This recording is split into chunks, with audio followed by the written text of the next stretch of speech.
Monsieur Floribert Anzolini, bonsoir. Bonsoir, Coloton.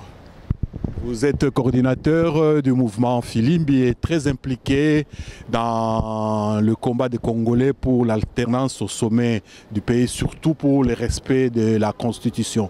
À 40 jours de la fin de la petite transition qui a permis à Kabila de rester encore au pouvoir, quelle est votre lecture de l'actualité?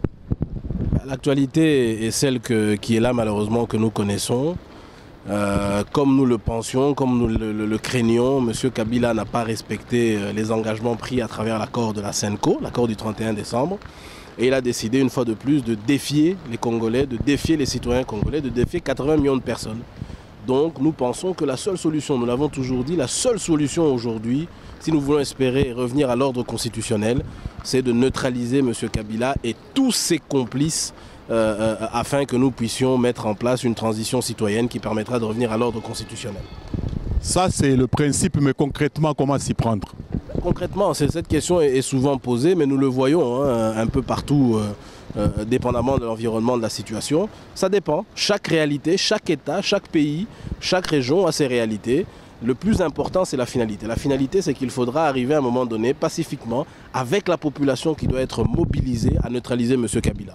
Comment ça va se passer? C'est la population qui décidera. La population ira dans la rue, la population se mobilisera, la population occupera les lieux stratégiques du pays et la population reprendra son pouvoir, tout simplement.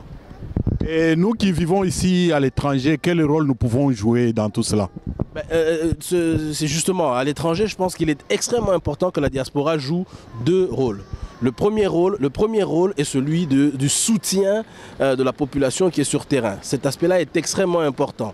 Soutien financier, soutien logistique, soutien psychologique, ça c'est un premier point.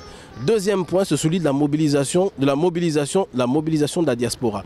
Il faut que la diaspora se mobilise pour sensibiliser l'opinion internationale. L'opinion internationale doit comprendre que les Congolais, aussi bien en RDC qu'à l'étranger, sont décidés à ce que M. Kabila quitte le pouvoir. Donc voilà les deux aspects dans lesquels cela doit se passer. D'où l'initiative qui est lancée actuellement pour ce vendredi est à encourager très fortement. Et vous pouvez rappeler l'initiative en question pour ceux qui ne sont pas au courant? L'initiative, c'est que nous avons des compatriotes qui ont décidé chaque vendredi d'organiser des marches, des sit-ins à travers la ville de Bruxelles pour signifier à l'opinion internationale que les Congolais sont décidés d'ici au 31 décembre à se débarrasser de M. Kabila. Donc vendredi passé, il y a eu une mobilisation. Vendredi d'avant, il y en a eu une autre. Ce vendredi, il y en a eu une autre encore. De 14h à 16h, Bandeko Boya est belé.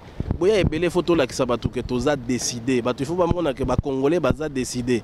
Et ceux qui karana malobate, nous sommes décidés à ce que M. Kabila et ses complices quittent le pouvoir au 31 décembre. Diaspora, mobilisons-nous en face de la gare de la station de métro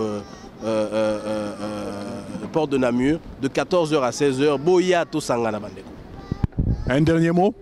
Un dernier mot, je demanderai encore une fois à la population congolaise de rester mobilisée, de continuer à résister, parce que c'est ce que nous voyons. Beaucoup de gens nous disent que les Congolais ne résistent pas suffisamment. C'est faux. Vous avez vu dernièrement le rapport de la CENCO d'hier.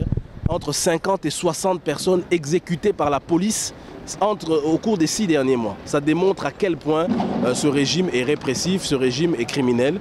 Et donc notre population est mobilisée et déterminée. Nous demandons à la population de continuer à se mobiliser. Bandeko diaspora, biso peto se mobiliser.